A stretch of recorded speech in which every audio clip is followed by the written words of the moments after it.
Hello বন্ধুরা, প্রিয়ার কিচেনে সকলকে স্বাগত। আজ আমি একটা নিরামিষ তরকারি রান্না করে দেখাচ্ছি, কিভাবে করছি তোমরা দেখতে থাকো। প্রথমে আমি 2 টেবিল চামচ সর্ষের তেল দিয়ে দিচ্ছি।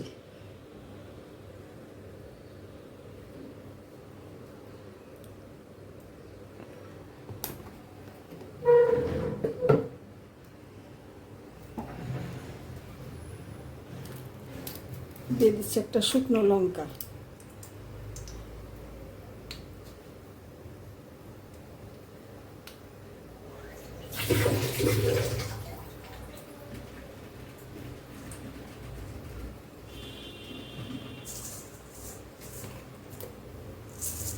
ফোড়নে দিয়ে দিচ্ছি 5 ফোড়ন,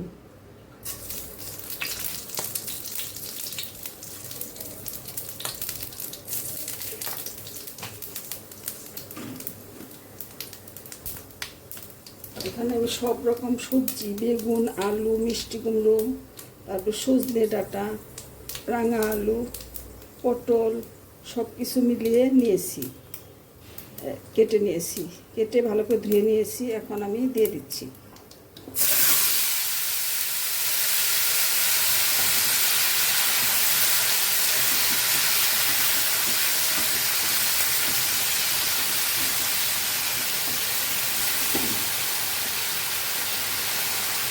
বন্ধুরা, এই সবজির মধ্যে আমি নুন আর হলুদ দিয়ে রেখেছিলাম, একটু নুন দিয়েছি স্বাদ মতো, আর একটু হলুদ দিয়েছি, আর একটু হলুদ আমি দিয়ে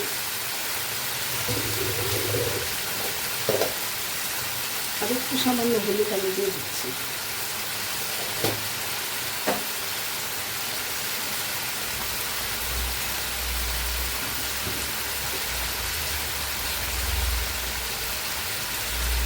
একটু সামান্য কুচি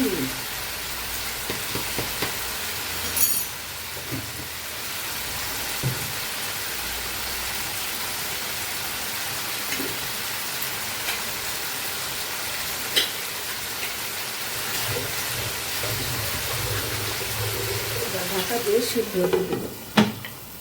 এবার আঁচটা লো করে দেব, লো আছে, আস্তে আস্তে সেদ্ধ হতে দেবো।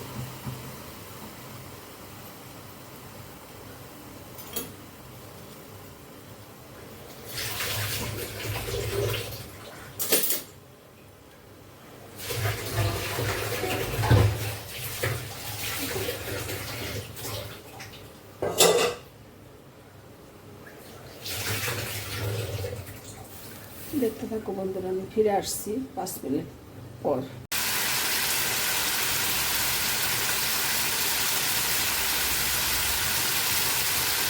বন্ধুরা, তরকারিটা প্রায় হয়ে আসছে। এবার আমি সেটা পোস্ত বাটা, নারকেল বাটা আর কাজু বাদাম বাটা এর মধ্যে দিয়ে দিচ্ছি।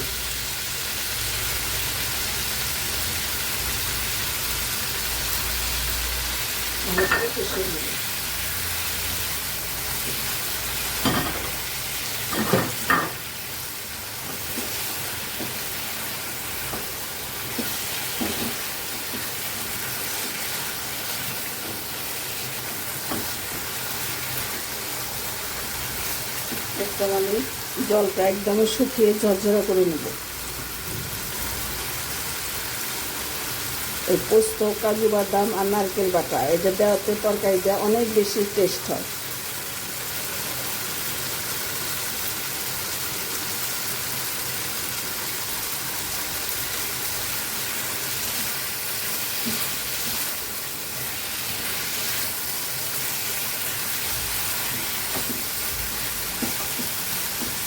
আমি এটা নিরামিষভাবে করেছি,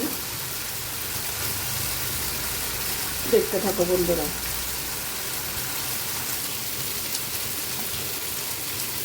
আমার এই নিরামিষ তরকারিটা হয়ে গেছে বন্ধুরা। এখন আমি একটু ঘি দিয়ে নামিয়ে নেব, 1 চামচ ঘি দিয়ে নামিয়ে নেব।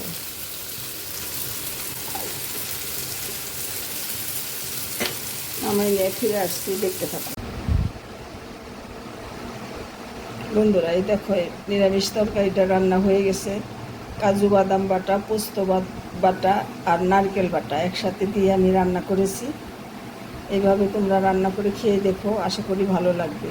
আর এটা রেসিপিটা ভালো লাগলে আমাকে কমেন্ট করে অবশ্যই জানিও। আর আমার চ্যানেলটা সাবস্ক্রাইব করে আমার সাথে থেকো। ধন্যবাদ বন্ধুরা, তোমরা সকলে ভালো থাকো।